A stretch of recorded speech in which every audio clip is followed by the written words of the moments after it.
ॐ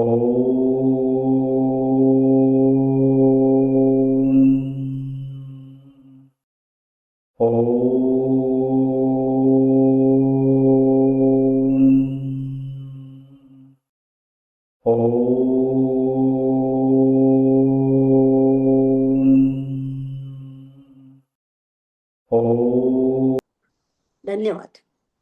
सुरू करूया. ओ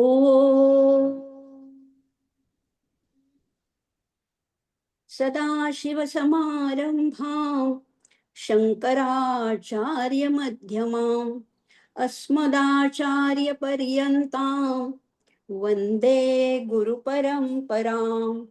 श्रुतिस्मृतिपुराणानाम् आलयं करुणालयं नमामि भगवत्पादं शङ्करल्लोकशङ्करं. शङ्करं शङ्कराचार्यं केशवं बादरायणं सूत्रभाष्यकृतौ वन्दे भगवन्तौ पुनः पुनः. नमस्कार श्रोते हो.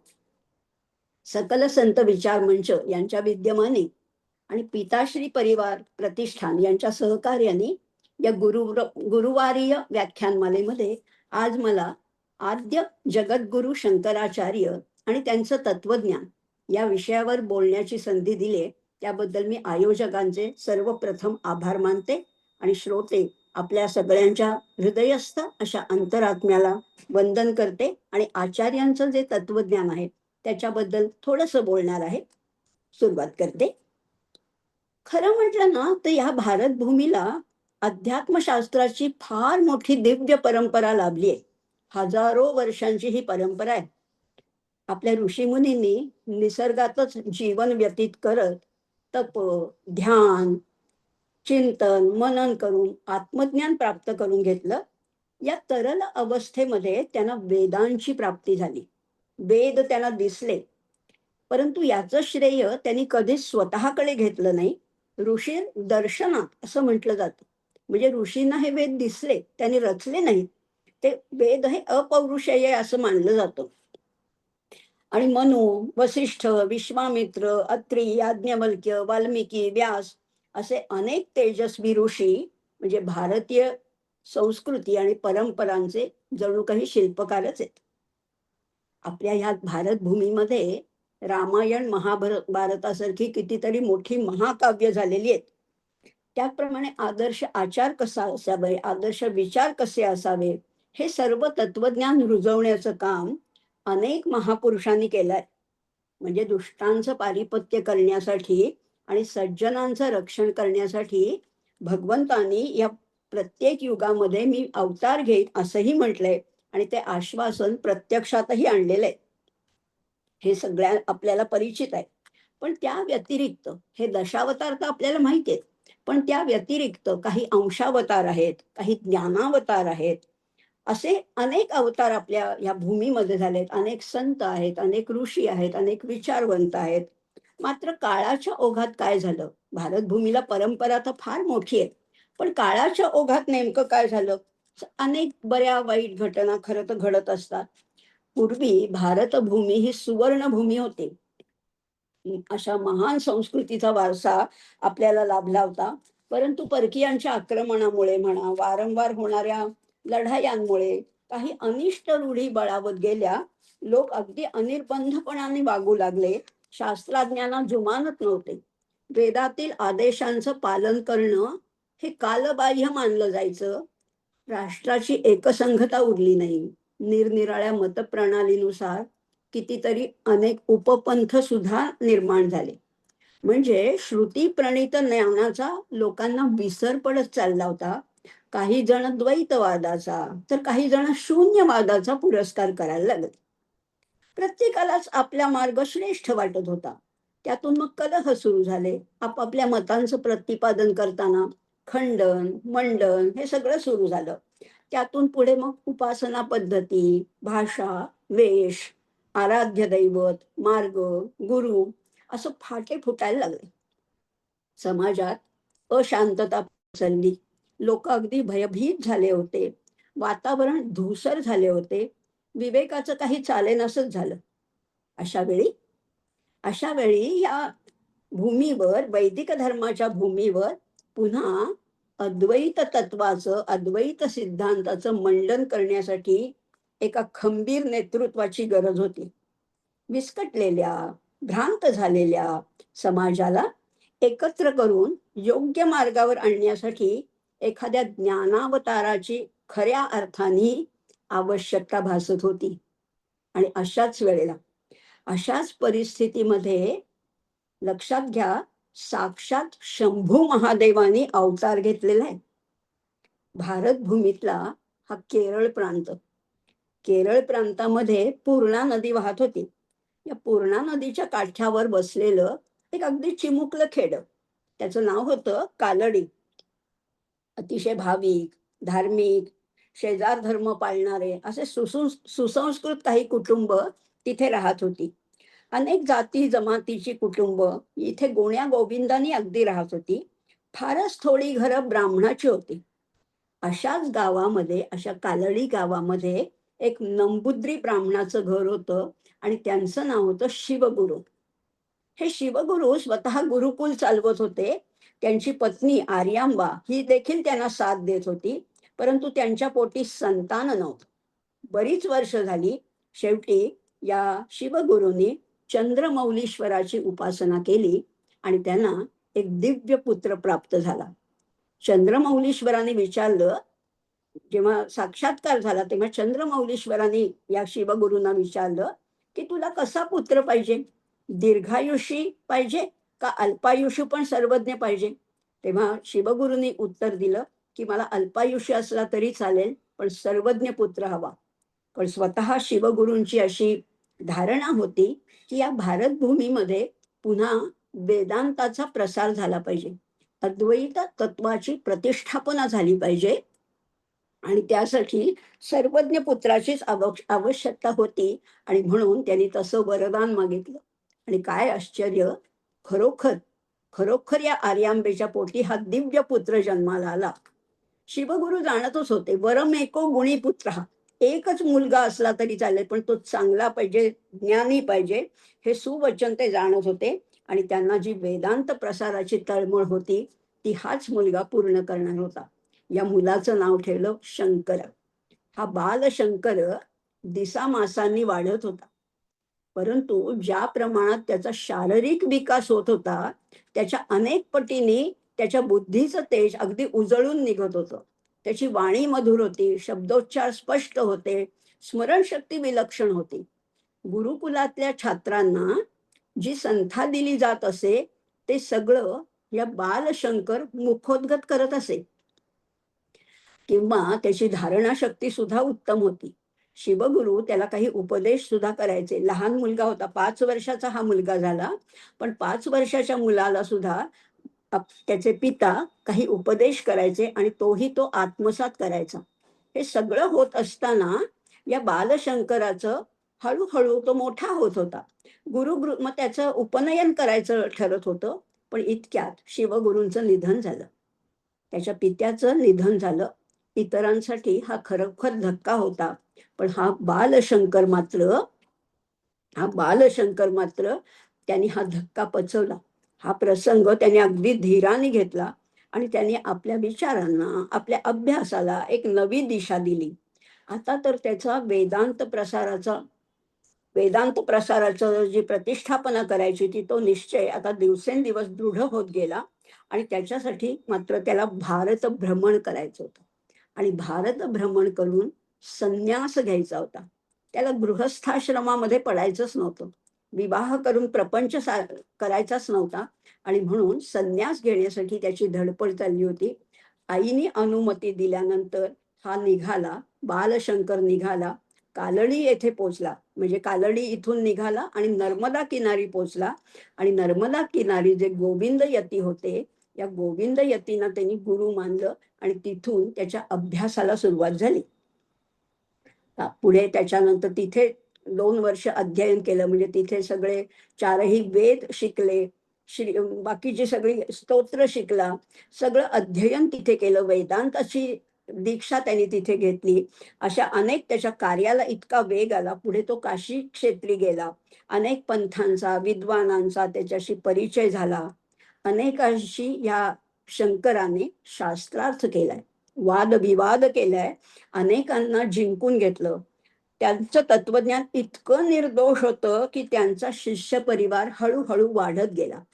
कारण अनेक पंथ, उपपंथ, संप्रदाय, अनेक विचारवंत त्याला या भारत भ्रमणामध्ये भेटले. पण सगळ्यांच्या पंथाचं त्यांनी आकलन करून घेतलं, ते जाणून घेतले. त्याच्या ज्या काही त्रुटी होत्या, त्या सगळ्या दूर केल्या आणि हा बालशंकर आणि त्याचा शिष्य परिवार आता वाढत चालला होता. आता गोष्ट अशी झाली, की गुरु आहेत ते तरुण वयाचे आहेत आणि शिष्य मात्र वृद्ध आहेत. आणि मग या शंकराने, म्हणजे आता आपण त्याला शंकर न म्हणता शंकराचार्य म्हणूया, पण त्यांनी संन्यास दीक्षा घेतल्यानंतर त्याचं नाव झालं भगवत्पाद शंकराचार्य. अशा या शंकराचार्यांचं तत्वज्ञान आज आपण ह्या गुरुवारीय व्याख्यानमालेतनं जाणून घेणार. नेमकं काय तत्वज्ञान आहे? आत्ताच आपण जसा श्लोक म्हटला त्याच्यामध्ये म्हटलंय सदाशिव समारंभाम शंकराचार्य मध्यमा. ही परंपरा, गुरु परंपरा सुरू कुठून झाली आहे? सदाशिवापासून. शिवशंभूपासून ही गुरु परंपरा सुरू झाली आहे. पण त्याचं मध्य कोण आहे? शंकराचार्य मध्यमा. आणि ही आली आहे कुठपर्यंत?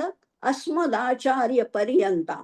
आमचे जे आचार्य आहेत, आणि कोणीही तुमचे आचार्य असू दे, प्रत्येकाचे गुरु परंपरा वेगळी आहे, पण ह्या सगळ्या परंपरेमध्ये माइलस्टोन, ज्याला आपण आजच्या भाषेमध्ये माइलस्टोन म्हणतो, मैलाचा दगड, किंवा जिथे हा मध्य आहे ते आहे आद्य शंकराचार्य.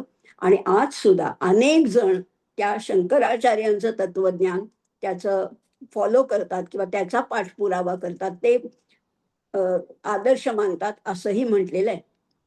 मग आता हे तत्वज्ञान आहे तरी काय, याचाच आता आपण आजच्या आपल्या या व्याख्यानामधनं अभ्यास करणार.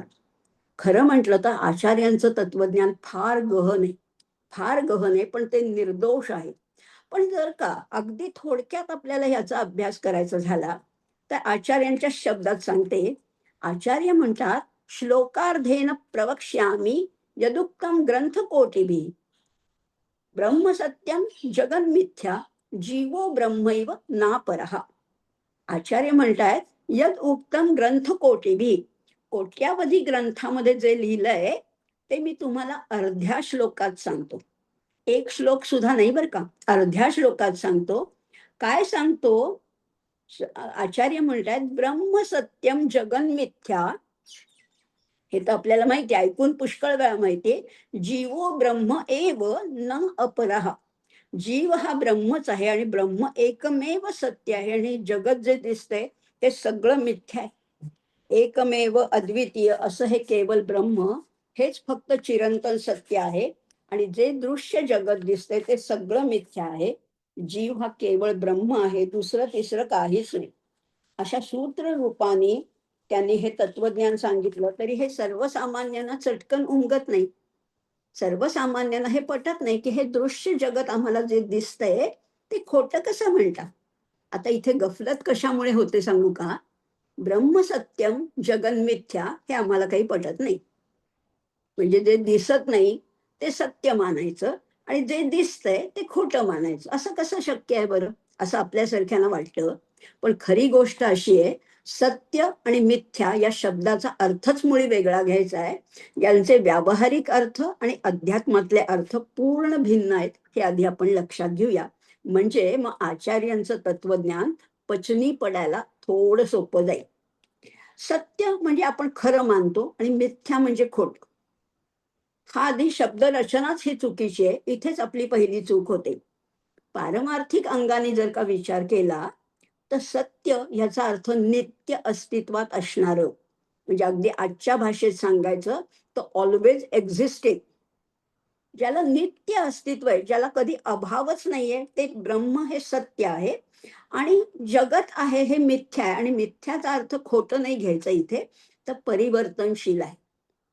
हे जग आहे ना, हे परिवर्तनशील आहे, नाशिवंत आहे.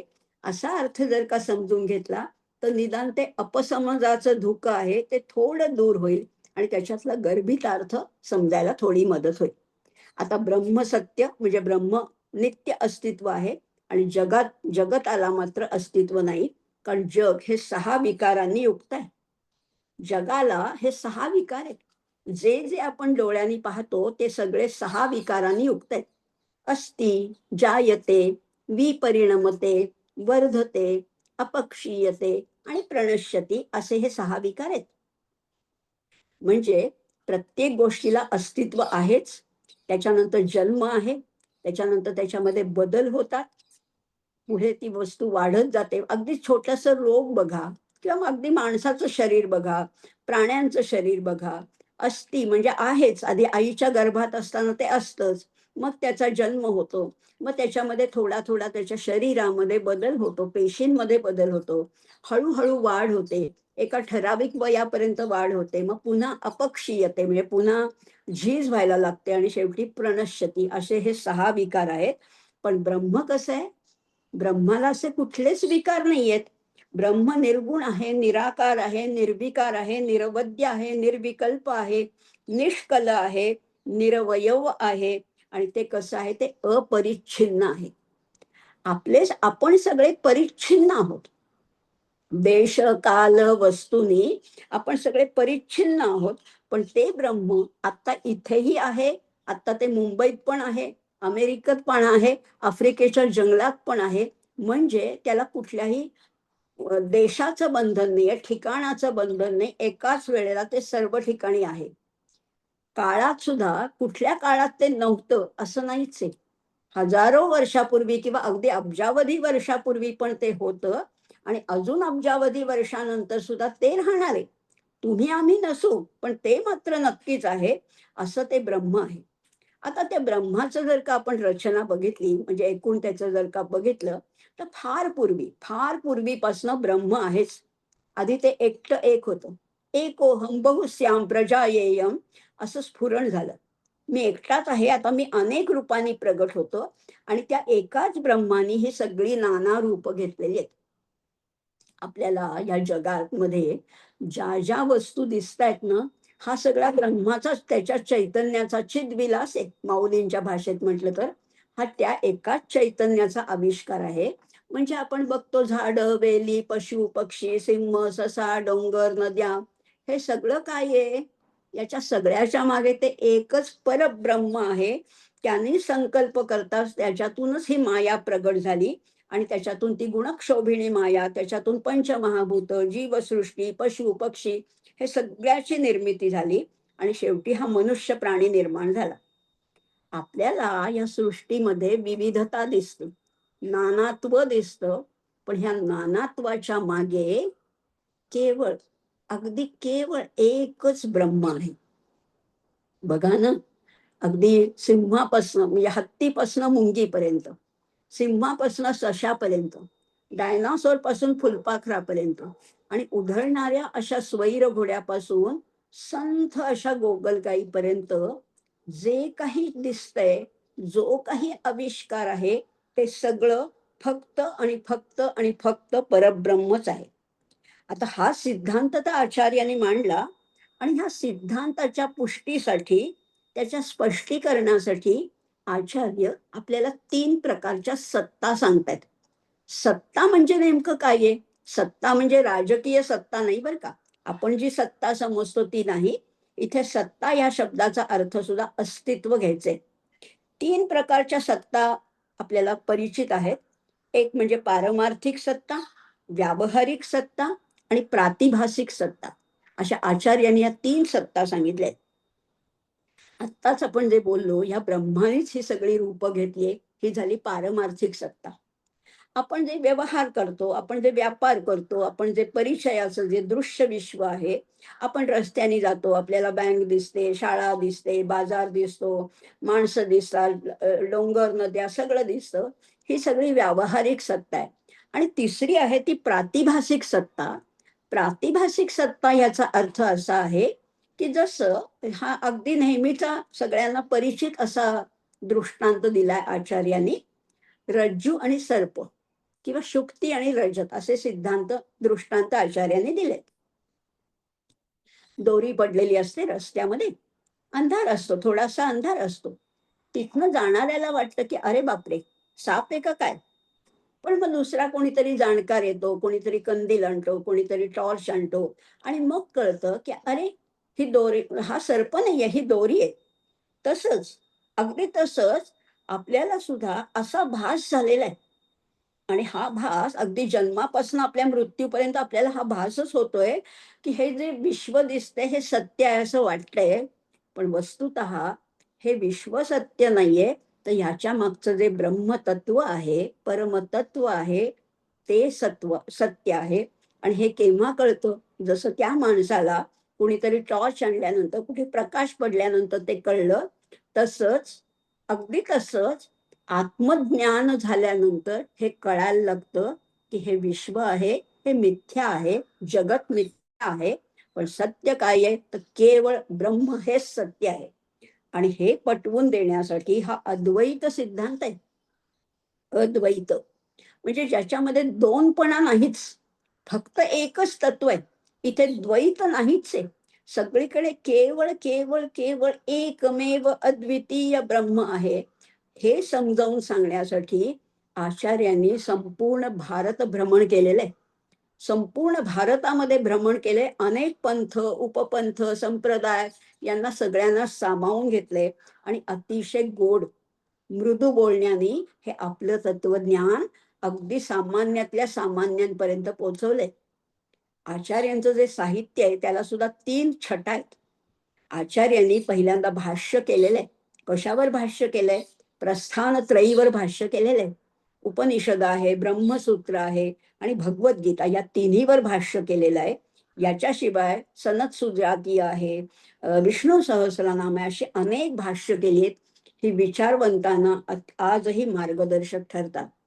दुसरा त्यांच्या साहित्याचा भाग आहे ते म्हणजे प्रकरण किंवा आकर ग्रंथ. आकर ग्रंथ किंवा प्रकरण ग्रंथ म्हणजे एखाद्या विषयाला वाहून घेतलेलं. म्हणजे आता विवेक चूडामणीमध्ये सगळा भर विवेकावर आहे. अपरोक्षानुभूती हा एक प्रकरण ग्रंथ आहे. त्याच्यामध्ये याची साक्षात्कार कसा घडतो परमेश्वराचा, त्याच्याबद्दल विवरण आहे. असे अनेक प्रकरण ग्रंथ आहेत. आणि तिसरा आचार्यांचा तिसरा भाग, साहित्याचा तिसरा भाग म्हणजे स्तोत्र रचना आहे. सर्वसामान्यांना आचार्य परिचित आहेत तर त्यांच्या स्तोत्रातनं. पण स्तोत्रातून सुद्धा त्यांनी हे आपलं तत्वज्ञान मांडलेलं आहे. आणि स्तोत्र कशी आहेत, त्यांना गेयता आहे, त्याच्यामध्ये फार अनुप्रास आहे, यमक आहे, अलंकार आहेत, अशी ही स्तोत्र आहेत. अशा या 3 प्रकारांनी आचार्यांचं जे अफाट साहित्य आहे त्याचाही आपण थोडा विचार करणार आहोत. आचार्यांनी संपूर्ण भारत भ्रमण पायी केलेलं आहे. या कालावधीमध्ये कितीतरी लोक भेटले, कितीतरी लोक होते, ते त्यांच्या मतावर ठाम होते. पण आचार्यांनी सौम्य शांत स्वरामध्ये त्यातल्या त्रुटी त्यांना समजावून दिल्या, त्या दूर केल्या आणि केवळ अद्वैत सिद्धांतच कसा योग्य आहे हे पटवून दिलं. हा तेजस्वी अल्पवयीन गुरु आणि त्याचे प्रौढ शिष्य पाहून लोकांना खूप आश्चर्य वाटायचं. परंतु आचार विचारातली सुसूत्रता होती. आता लोक उगीच कुणाचं कसं काय ऐकतील? खरं म्हटलं तर ह्या लहानशा मुलाचं लोकांनी का बरं ऐकावं? पण असं म्हटलेलं आहे, "यथा चित्तम तथा वाचा, यथा वाचस तथा क्रिया, चित्ते वाची क्रियायां च साधूनाम एकरूपता." आचार्यांच्या वागण्या बोलण्यामध्ये कुठेही अ, विसंगती नव्हती, सुसंगती होती. त्यामुळे आचार्यांनी जे जे मनात होतं तेच बोलण्यात आणि जे बोलण्यात होतं तेच करण्यामध्ये, आचारामध्ये सुद्धा होतं. आणि म्हणून अनेक लोक त्यांना जोडले गेले आणि ह्याच सुमाराला लोक त्यांना जगद्गुरु म्हणायला लागले. काशी क्षेत्रामध्ये असताना तर त्यांची कीर्ती अगदी दशदिशांना पसरली. लोक दुरून दुरून त्यांना भेटायला येत होते आणि लोक त्यांना म्हणायला लागले जगद्गुरु. पण ह्या स्तुतीने आचार्य ढळले नाहीयेत, आपल्या स्थानावरनं चढले नाहीयेत. उलट ते म्हणतात, की जगद्गुरु बरोबर आहे, पण तुम्ही ज्या अर्थाने जगद्गुरु म्हणता त्या अर्थाने मी ही बिरुद स्वीकारत नाही. तर ज्याला जग हे ज्याच्या गुरुस्थानी आहे असे जगद्गुरु. म्हणजे त्यांनी त्या जगद्गुरूची फोड सुद्धा अशी केलेली आहे, कारण त्यांच्या विद्येला त्या विनयाची जोड होती. नुसतीच विद्या, नुसतंच ज्ञान आणि ज्ञानामुळे मनुष्य वृक्ष होतो, गर्विष्ठ होतो. पण आचार्यांच्या बाबतीत असं कधीच घडलं नाही. विद्येला विनयाची जोड होती. या भ्रमण काळामध्ये, संपूर्ण पर्यटन काळामध्ये त्यांनी पुष्कळ लेखन केलं, प्रवचन केलं, बोधामृत हे सगळं सुरू होतं. म्हणजे 12 उपनिषदांवर भाष्य आहे, ब्रह्मसूत्र आहे.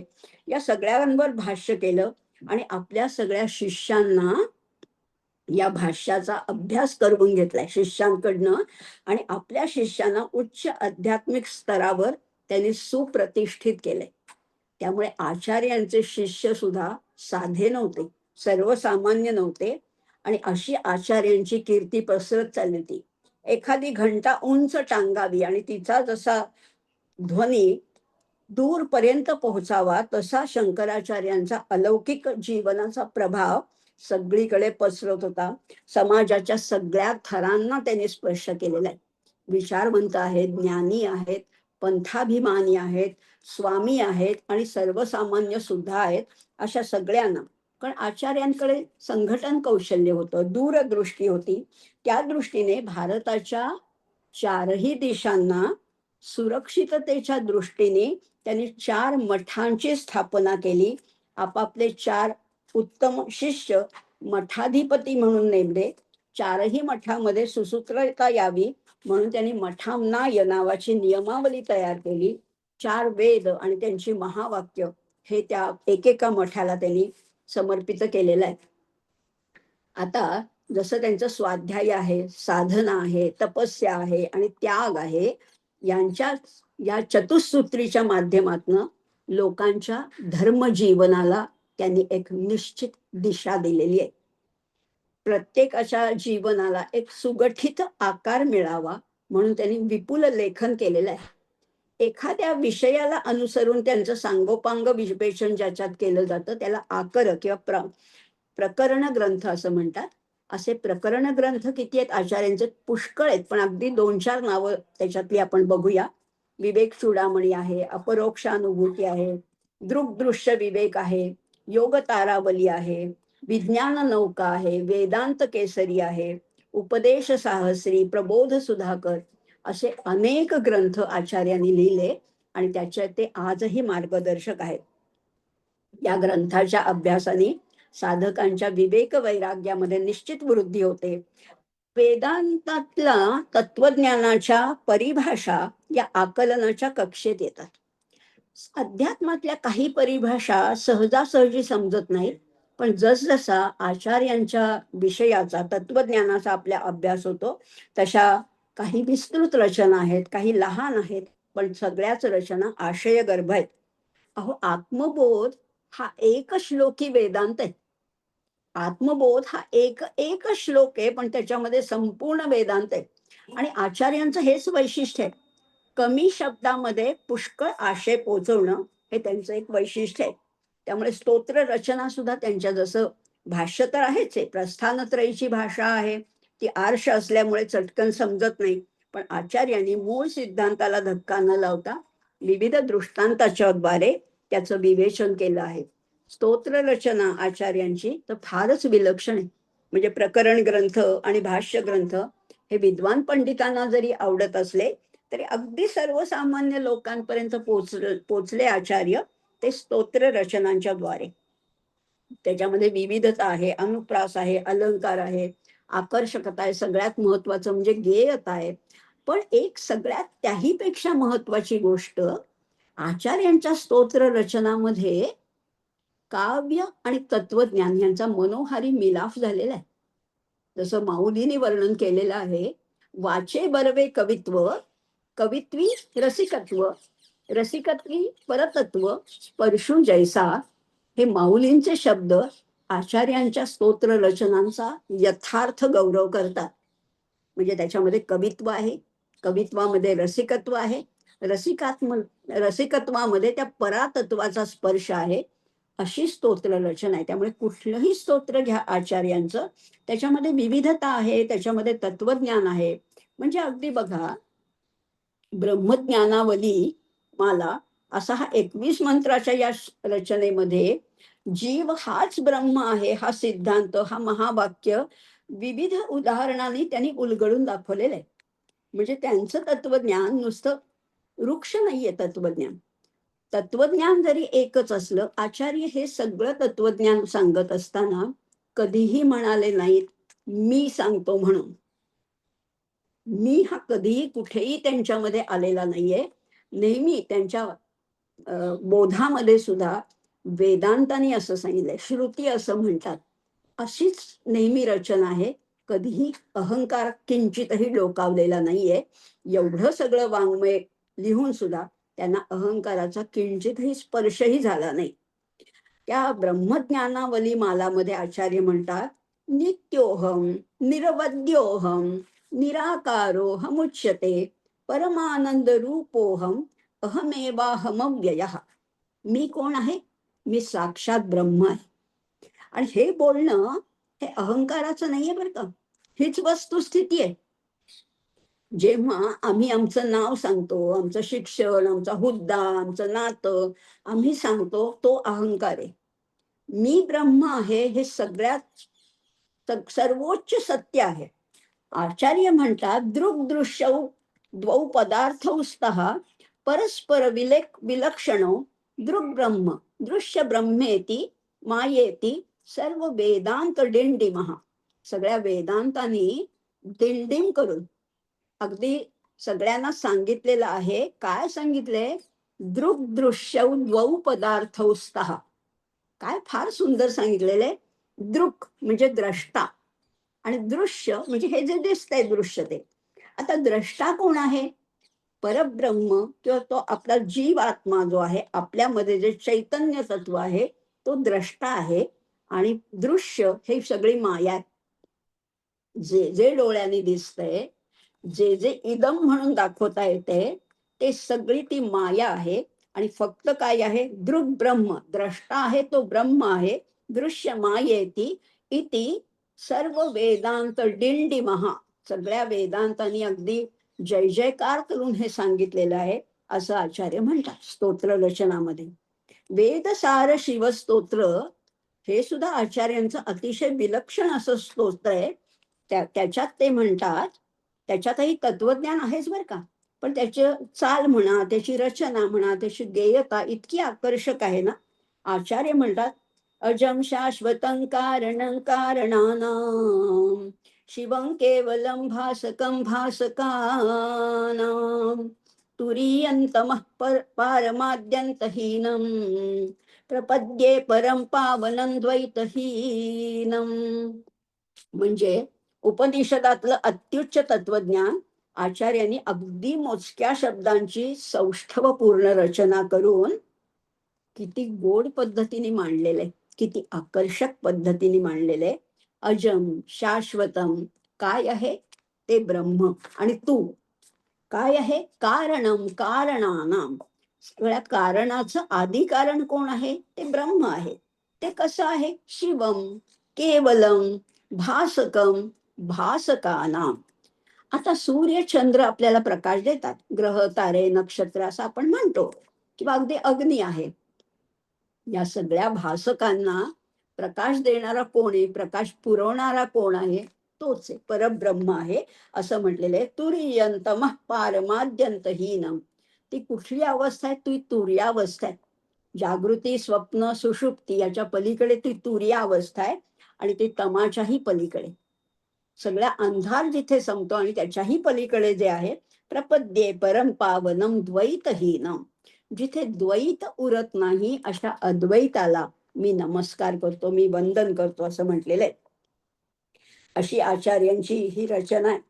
अगदी म्हणजे कुठलंही स्तोत्र घ्या, कुठलाही ग्रंथ घ्या, त्याच्यामध्ये अद्वैताला धक्का लागेल असं कुठेही म्हणजे कॉन्ट्राडिक्टरी स्टेटमेंट कुठेच मिळणार नाही. विरोधाभास नाहीच आहे. आचार्यांचं संपूर्ण लेखन, संपूर्ण जो बोध आहे, संपूर्ण जे तत्वज्ञान आहे, ते एका अद्वैत सिद्धांतावर सगळं आधारित आहे. अगदी साधं त्यांचं प्रातस्मरण स्तोत्र जरी घेतलं तरी ते त्याच्यात म्हणतात की मी कोण आहे? प्रातस्मरामि हृदि संस्फुरदात्मतत्वम सच्चित सुखम परमहंस गतिं तुरीयम यत् स्वप्न जागर सुषुप्तम वैति नित्यम तद ब्रह्म निष्कलमहम न च भूतसंघा. मी कोण आहे? हे पंचमहाभूतांचं शरीर म्हणजे मी नाहीये. मी कोण आहे? ते जे संस्फुरदात्मतत्व, जे रोज उठल्याबरोबर आपण त्या तत्वाला नमस्कार करायला पाहिजे खरं म्हटलं तर. ते कुठलंय? प्रातस्मरामी हृदयामध्ये संस्फुरत आत्मतत्वम. जे आत्मतत्व आहे, जे स्फुरण पावते, त्याच्यामुळेच आपल्याला ही जाणीव होते की मी आहे. रोज उठल्यानंतर आपल्याला कळतं की मी आहे आणि ही जाणीव किती सुखदायक आहे ना. त्यामुळे रोज त्याला नमस्कार करायचा आहे. सकाळी त्याला कृतज्ञतापूर्वक वंदन करणं कसं आवश्यक आहे आणि त्याचं वाणीने वर्णन करताच येत नाही. पण ते अज आहे, अच्युत आहे, अग्रभागी असणारं तत्व जे सनातन आहे, त्याला नमस्कार केलेला आहे. म्हणजे कुठल्याही स्तोत्रामध्ये, कुठल्याही प्रकरण ग्रंथ घ्या, भाष्य ग्रंथ घ्या, कुठेही बघितलं तरी आचार्यांचं हे तत्वज्ञान फार विलक्षण आहे. अगदी माऊलींनी सुद्धा ज्ञानेश्वरीमध्ये असं म्हटलेलं आहे, की मी हा ग्रंथ लिहिला. हा कसा लिहिला? भाष्यकारा ते वाट पुसतू. भाष्यकारांना वाट विचारत विचारत मी इथपर्यंत आलोय. आता इथे भाष्यकार पूर्ण उल्लेख नाही आचार्यांचा, पण हा अध्यारूत आहे. त्यामुळे भाष्यकार कोण आहेत? सगळ्यात मोठे भाष्यकार कोण आहेत? तर आमचे जगद्गुरु आद्य शंकराचार्य असं म्हटलेलं आहे. म्हणजे सगळ्या आज जे आपण संत म्हणतो तेही ज्यांच्या पदचिन्हावरनं चालतायत किंवा ज्याचा आधार घेतात, हे आमचे आचार्य जगद्गुरु आद्य शंकराचार्य. बरं, सगळंच तत्वज्ञान अद्वैताचं आहे, वेदांताचं आहे, हे सगळं आपण बघतोय. पण समजा हे अद्वैत तत्वज्ञान आम्ही जाणून घेतलं, तर आम्हाला काय त्याचा जीवनात उपयोग आहे? कळलं आम्हाला की ते आणि मी वेगळं नाहीये, मी तोच आहे. सोहम ही अनुभूती अगदी असं म्हटलं जरी, तरी त्याचा व्यवहारात काय उपयोग? व्यवहारात आम्ही हे ऐकतो, जेव्हा व्याख्यान ऐकतो, प्रवचन ऐकतो, एखादा ग्रंथ वाचतो, अभ्यास करतो, तेव्हा आमच्या हे लक्षात येतं की हो, बरोबर आहे, अद्वैत आहे. पण पुन्हा आम्ही जेव्हा संसाराला लागतो, नित्य व्यवहार करतो, तेव्हा आम्ही हे सगळं पुन्हा विसरून जातो आणि मग आम्ही त्या संसारात गुरफटत जातो. मग नातेवाईक आहेत, सगळं इकडचं-तिकडचं आम्ही आमचं नोकरी, धंदा, व्यवसाय ह्याच्यात गुरफटत जातो. पण आचार्य म्हणतात हे खरं नाहीये. हे सगळं सामान्य सर्वसामान्य जनांचे डोळे उघडण्याचं काम सुद्धा आचार्य करतात. कसे? तर चर्पट पंजरिका स्तोत्रामध्ये. चर्पट पंजरिका नावच इतकं वेगळं आहे. चर्पट पंजरिका म्हणजे खुसखुशीत आहे. अगदी एक असं वेगळ्या पदार्थाचं वर्णन करावं इतकं आचार्य सांगतात आणि मानवी जीवनाचं सार आणि मानवी जीवनाची क्षणभंगुरता इथे ती स्पष्ट करतायत. आचार्य म्हणतात, "यावत वित्तोपार्जन सक्तं, तावन् निज परिवारो रक्तः, पश्चात् धावति जर्जर देहे, वार्तां पृच्छति कोऽपि न गेहे." अगदी एक सरळ रोखठोक तत्वज्ञान आचार्यांनी सांगितलंय. यावत वित्तोपार्जन सक्तः, जोपर्यंत तुम्ही पैसा मिळवताय ना, तावत निज परिवारो रक्तः, तोपर्यंतच तुमचं कुटुंब, तुमचा परिवार, तुमचे अगदी सगळे सोयरे तुम्हाला किंमत देतात. आणि ही खरीच वस्तुस्थिती. जीवनातलं हे कटू असे नका, पण हे सत्य आहे. आणि जेव्हा हा देह जर्जर होतो, पश्चात धावती जर्जर देहे, वार्तां पृच्छति कोऽपि न देहे.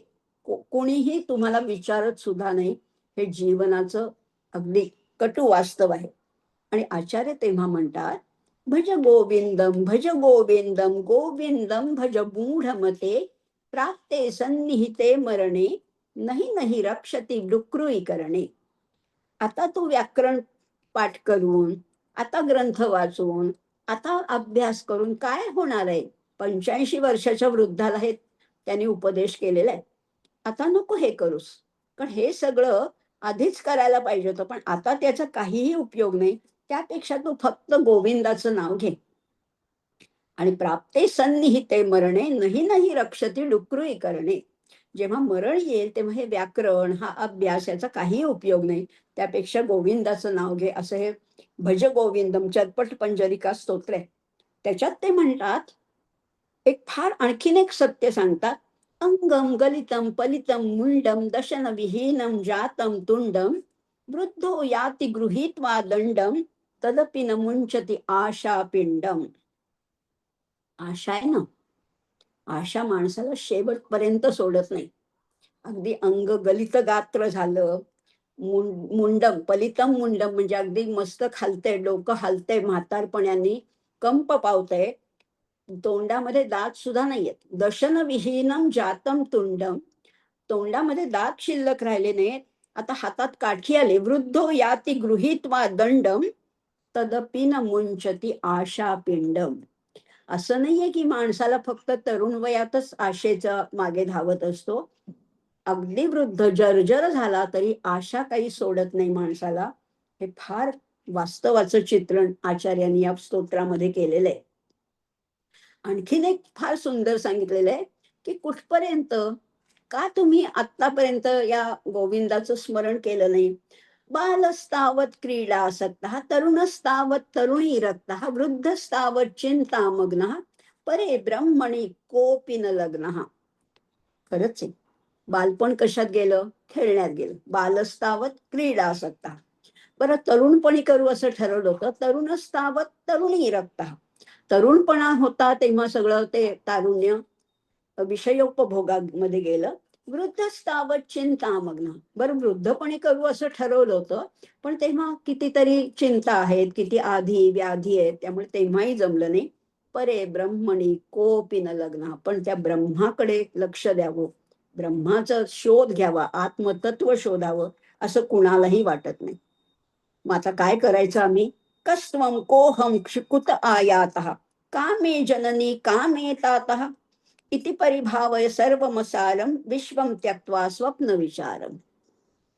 खरं तर शहाण्या माणसाने, ज्याला श्रेयाची इच्छा आहे ना, त्या प्रत्येकाने स्वतःला काही प्रश्न विचारायला हवेत. कुठले प्रश्न? कस्त्वं, तू कोण आहेस? कोहम, मी कोण आहे? कुत आयातः, मी कुठनं आलोय? का मी जननी, माझी आई कोण आहे? माझे वडील कोण आहेत? ह्या जन्मातले नाही बरं का. ह्या जन्मातले आई वडील आपल्याला माहिती आहेत, पण असे आपले किती जन्म झालेत हे आपल्याला खरंच माहिती नाही. इति परिभावय सर्व मसारम. आणि तू लक्षात घे, हे सगळं असार आहे. याच्यातलं काहीही हे टिकणार नाहीये. आणि म्हणून विश्वं त्यक्त्वा स्वप्न विचारम, हे स्वप्नाप्रमाणे हे दूर सार आणि एका शाश्वताचा, एका चिरंतनाचा शोध घे. कारण ह्याच्यापैकी आपल्या बरोबर काहीच येणार नाही. काही म्हणजे काहीच येणार नाहीये. हे सगळं असार आहे, हे लक्षात घे. धनानी भूमौ पशवश्य गोष्ठे, भार्या गृहद्वारे जनस्मशाने, देहश्चितायां परलोक मार्गे, कर्मानुगो गच्छति जीव एकः. पुष्कळ आमच्याकडे पैसा आहे, भरपूर आमच्याकडे पैसा आहे, पण तो कुठे राहणार आहे? इथेच राहणार आहे. धनानी भूम.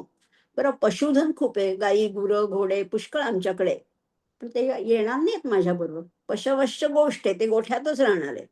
भार्या, पत्नीवर खूप प्रेम आहे हो. ती कुठपर्यंत येईल? तुझ्या मृत्यूनंतर. भार्या गृहद्वारे, फक्त दारापर्यंत येणार आहे. जनस्मशाने, आणि जे नातेवाईक आहेत, स्वजन आहेत, ते फक्त स्मशानापर्यंत येतील. जनस्मशाने. आणि देह, हा देह तरी माझ्या बरोबर येणार आहे का? नाही नाही नाही नाही, देह पण येणार नाही. देहश्चितायाम, तो चितेवर जाणार आहे. कसा? परलोक मार्गे. मग माझ्या बरोबर काय येणार आहे? कर्मानुगो गच्छति जीव एकः, एकट्यालाच जायचंय. एवढं सगळं जमवलं, या इथे व्यवहारामध्ये राहत असताना पुष्कळ पैसा, पशु, लोक, नातेवाईक सगळं पुष्कळ जमवलं, पण जाताना तू एकटाच आहे, हे आचार्यांनी फार स्पष्टपणाने सांगितलंय. आणि आता अगदी शेवटी आचार्यांचा जो एकश्लोकी वेदांत आहे तो बघूया. एकश्लोकी वेदांतामध्ये सुद्धा आचार्य म्हणतात, आचार्यांनी एक त्यांच्याकडे असा शिष्य आला होता, आणि तो शिष्य म्हणाला की तुमचं हे सगळं तत्वज्ञान मला पटतंय. आचार्यांनी अनेक प्रकारांनी शिष्याना समजावून सांगितलं बरं का. अनेक प्रकारांनी खरं तर आचार्यांनी शिष्याना समजावून सांगितलेलं आहे. वेदांत साधना, वेदांत पंचकम अशी त्यांची आहे, साधना पंचकम. त्याच्यामध्ये तर आचार्यांनी 40 साधना सांगितलेत. वेदो नित्यमधीयतां तदुदितं कर्मस्वनुष्ठीयतां, तेनेशस्य विधीयताम अपचिते काम्ये मतिस्त्यज्यताम. अशा 40 साधना आचार्यांनी फक्त 5 कडव्यामध्ये सांगितले की वेदांचं नित्य अध्ययन करावं, नुसतंच पाठांतर नाही करायचं, तर तदुदितम कर्म स्वनुष्ठीयताम, त्याच्यात सांगितलेली कर्म करायचे. अशा अनेक साधना त्याच्यामध्ये सांगितले. हे सांगत असताना एक शिष्य असाच त्यांच्याकडे आला. म्हणला, तुमचं सगळं आम्हाला आचार्य तुम्ही सांगितलं ते सगळं पटतं, पण मला अगदी थोडक्यात तुम्ही सांगाल का? अगदी थोडक्यात. अगदी थोडक्यात कसं सांगाल? तर आचार्य म्हणले, हो सांगतो ना. मी कोण आहे असा विचार करायचा झाला तर एक एक गोष्ट आपण दूर करायची. आता आचार्य त्याला विचारतात, एक आधी तो मंत्र म्हणून दाखवते आणि मग आपण त्याचा अर्थही बघणार आहोत. किंज्योतिस्तव भानुमान हनिमे रात्रौ प्रदीपादिकं स्यादेवं रविदीपदर्शनविधौ किंज्योतिराख्याहि मे चक्षुस्तस्य निमीलनादिसमये किन्धीर्धियो दर्शने किं तत्राहमतो भवान् परमकै ज्योतिस्तदस्मि प्रभो. काय म्हणतायत? ज्योती कुठली आहे? किं ज्योतिस्तव. तेव्हा आचार्य विचारतात की ज्योती नेमकी कुठली आहे, कशामुळे तुला दिसतं? तो शिष्य म्हणतो, अहनी भानुमान, दिवसा सूर्य आहे आणि रात्री दिवा वगैरे, रात्र प्रदीपादिकम, दिवसा सूर्यामुळे दिसतं, रात्री दिवा किंवा चंद्रामुळे दिसतं. स्यादेवम, असू दे. रवी दीप दर्शन विधौ किं ज्योतिराख्याहि मे. पण तुला हे सूर्य, चंद्र, दिवा, अग्नी हे सगळं कशामुळे दिसतं? तर तो म्हणतो, चक्षुमुळे, माझ्या डोळ्यांमुळे दिसतं. बरं ठीक आहे. आचार्य म्हणतात, मग जेव्हा डोळे मिटलेले असतात तेव्हा तुला नेमकं कशामुळे दिसतं? चक्षुस्तस्य निमीलनादि समये किं धीर धियो दर्शने. आणि खरंच आहे, आपण डोळे मिटतो तेव्हाही आपल्याला दिसतंच ना. डोळे मिटले असले तरी दिसतं. तेव्हा कसला प्रकाश पडतो? बुद्धीचा प्रकाश पडतो. किं तत्राहमतो भवान परमकै. आणि मग या बुद्धीला तेज देणारं, बुद्धीला प्रकाश देणारा कोण आहे असं जेव्हा आचार्य विचारतात, तेव्हा तो शिष्य सांगतो की अहो मीच, मीच आहे तो. आचार्य म्हणतात, आता तुला बरोबर कळलं की तूच आहेस, सगळ्याला प्रकाश देणारा तूच आहेस. नाहीतरी बघा ना, आतून आपला जेव्हा आत्मा आहे, कारण जेव्हा या देहाचं जेव्हा कलेवर होतं, जेव्हा ते शव होतं, तेव्हा त्याच्यातलं शिवतत्व गेलेलं असतं. शिवतत्व गेल्यानंतरच देहाचं शव होतं. जोपर्यंत शिवतत्व आहे तोपर्यंत सगळी इंद्रिय व्यवस्थित कार्यरत असतात. पण जेव्हा मुख्य आत्मा निघून जातो तेव्हा सगळ्या इंद्रियाचा असून सुद्धा काही उपयोग नसतो. असं म्हणतात ना, एखादं प्रेत पडले, गोविंदराव इथे पडलेत, मग सगळं आहे त्यांचं, नाक, डोळे, कान सगळं आहे, पण कार्य करतायत का? नाही ना. कारण तो मुख्य आत्मा त्याच्यातनं निघून गेलाय. जोपर्यंत आत्मा आहे तोपर्यंतच प्रकाश आहे, तोपर्यंत ज्योती आहे. त्यामुळे ह्या सगळ्या विश्वाचा अनुभव घेणारा, त्याला द्रष्टा असणारा, साक्षी असणारा कोण आहे? तूच आहेस, असं आचार्य म्हणतात. किं तत्राहमतो भवान परमकै ज्योतिस्तदस्मि प्रभो. असं आचार्यांनी त्या शिष्याला प्रबोधन केलेलं आहे. असं आचार्यांचं तत्वज्ञान खरं म्हटलं तर बोलू तेवढं कमीच आहे. आपल्या या एका तासाच्या अवधीमध्ये अगदी आता शेवटचा आचार्यांचा एक महत्वाचा मुद्दा, जो सर्वसामान्य लोकांना अतिशय परिचित आणि अतिशय भावणारा असा आहे, तो फक्त मांडते. कारण आचार्यांचं तत्वज्ञान अद्वैतच आहे. म्हटलं तर अगदी थोडक्यात सांगता येतं आणि म्हटलं तर अनेक ग्रंथ सुद्धा पुरणार नाहीत. पंचयज्ञ आणि पंचायतन ही एक संकल्पना आचार्यांच्या तत्वज्ञानातली अतिशय महत्वाची अशी आहे. पंचयज्ञ आणि पंचायतन. आचार्यांच्या काळामध्ये पुष्कळ अ, देव होते. म्हणजे अ, पंथ उपपंथ संप्रदाय असल्यामुळे अनेक देवांचं, देवतांचं म्हणजे त्याच्यामध्ये कलह होता. म्हणजे कोणी शैव होते, कोणी वैष्णव होते, कोणी गणपतीला मानत होते, कोणी सूर्याची उपासना करत होते. आता ह्या सगळ्यांचं एकीकरण किंवा सगळ्यांचं तुष्टीकरण करण्यासाठी आचार्यांनी पंचायतनाची कल्पना मांडली. त्यामुळे आचार्य म्हणाले की आता सगळे खूप देवघरामध्ये पुष्कळ देव ठेवण्यापेक्षा फक्त 5च देवांची उपासना करायची. ते कुठलेत? एक आहे शिव म्हणजे शंकर आहे, एक विष्णू, सूर्य, गणपती आणि देवी. हे प्रातिनिधिक स्वरूपामध्ये आचार्यांनी यांची उपासना करायला सांगितलेली आहे. शिव म्हणजे त्याचं लिंग देवघरामध्ये ठेवायला सांगितले. वैष्णव म्हणजे शाळीग्राम म्हणा किंवा एखादी मूर्ती असेल. सौर्य स्फटिकमणी आहे. गाणपत्य म्हणजे लाल गोटा ठेवला, अगदी नर्मदेतला लाल गोटा, त्याला गणपती मानून जरी केलं, आणि देवी त्याची म्हणजे त्याची प्रतिमा, असं जर का 5 ठेवायचं झालं, तर ह्याला पंचायतन असं आचार्यांनी म्हटले. आता ह्याची रचना तरी कशी करायची? तर आपलं जे आराध्य दैवत असेल, समजा तुम्ही गणपतीला मानत असाल, तर गणपती मध्यभागी आणि बाकीचे 2-2 देव आहेत ते बाजूला ठेवायचे. अशी रचना केली, तर ह्या पंचायतनामुळे सर्व लोकांची, भारतीयांची तुष्टी झाली आहे, समाधान झालंय. आणि मग तेव्हापासून हे कलह जे होते, अनेक देवता होत्या, त्याच्यातले जे बरोबर त्याला नेमकेपणा आचार्यांनी दिला आणि हे पंचायतनाची सुरुवात केली, आणि तसेच पंचयज्ञ आचार्यांनी सांगितलेले आहेत. ते अगदी थोडक्यात बघूया. असं म्हटलं जातं, की कुठल्याही गृहस्थाच्या हातून 5 प्रकारच्या हिंसा घडत असतात. कोणाच्याही हातून.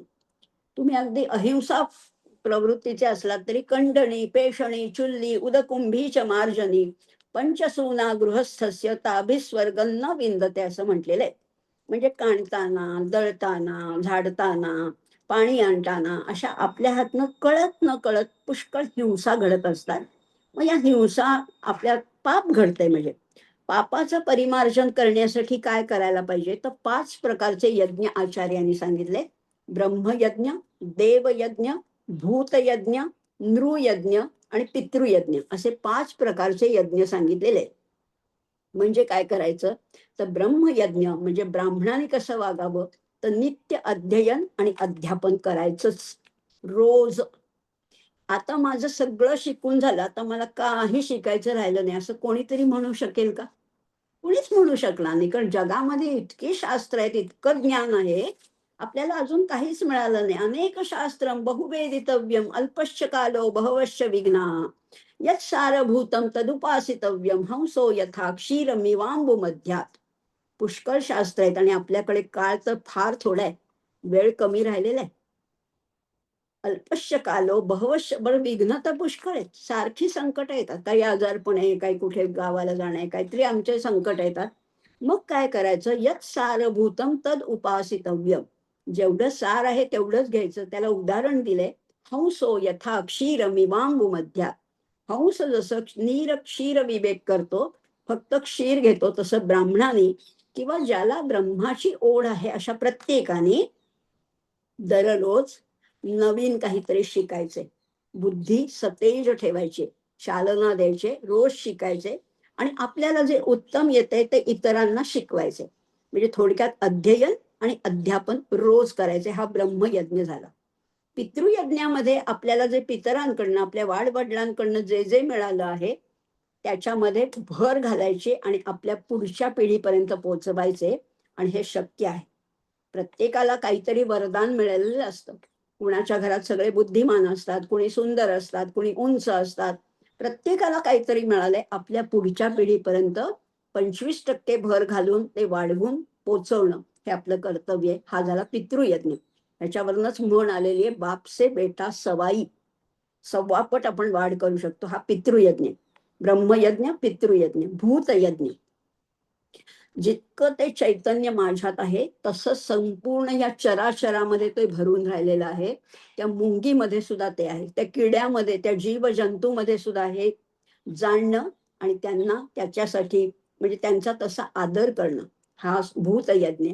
नृयज्ञ म्हणजे आपल्याकडे जे कोणी येईल त्याचा आदर सत्कार करणं. कोणी जेवायच्या वेळेला आला तर जेवण, चहा, निदान एखादं फळ, एखादं गोळी, एखादं काहीतरी निदान थंड पाणी देणं, हा एक प्रकारचा नृयज्ञ आहे. आणि शेवटचा जो आहे तो ब्रह्मयज्ञ, पितृयज्ञ, हे सगळे यज्ञ आहेत. आणि हे सगळं करत असताना सगळ्यांना सारखं मानणं हा आणखीन एक यज्ञ आहे.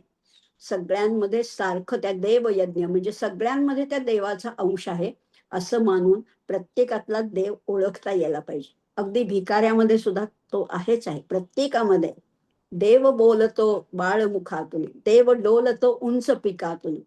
कधी घेऊनी, कधी होऊनी देव भिकारी, अन्नासाठी आर्त पुकारी. त्यामुळे प्रत्येकामध्ये देव आहे हे मानणं हा देवयज्ञ. असे 5 यज्ञ आचार्यांनी अतिशय नेमकेपणाने आणि सर्वांना सुस्पष्ट कल्पना होतील अशा रीतीने आपल्यापर्यंत पोहोचवलेले आहेत. असं हे आचार्यांचं तत्वज्ञान. म्हटलं तर पुष्कळ आयुष्यभर अभ्यास केला तरी समजणार नाही. अगदी ते थोडक्यात 1 तासात मांडण्याचा मी अगदी अल्पसा प्रयत्न केलाय. मला काही फारसं जमलंय असं मला वाटत नाहीये. पण तरी सुद्धा आपण सगळे सुजाण श्रोते आहात. त्यामुळे आपल्यापर्यंत हे आचार्यांचं तत्वज्ञान अल्प प्रमाणात पोहोचवण्याचं काम केलंय. हे खरं माझं काहीच कर्तृत्व नाहीये. हे सगळं परमेश्वराचंच जे आहे. त्वदीय वस्तू गोविंद तुभ्यं समर्पये ह्याच भावनेने ही जी झालेली सगळी प्रवचन सेवा आहे ती त्यालाच अर्पण करते. आणि शेवटी एवढंच म्हणते, फोडिले भांडार धन्याचा हा माल, मी तो हमाल भारवाही, असं म्हणते. आणि आचार्य संतु जन्मनी जन्मनी, असे आचार्य आम्हाला जन्मोजन्मी प्रत्येक युगायुगामध्ये हे असे आचार्य यावेत आणि आम्हाला प्रबोधन करावं अशीच इच्छा व्यक्त करते आणि इथेच थांबते.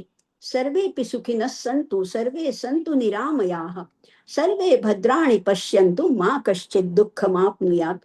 ओम शांती शांती शांती. धन्यवाद.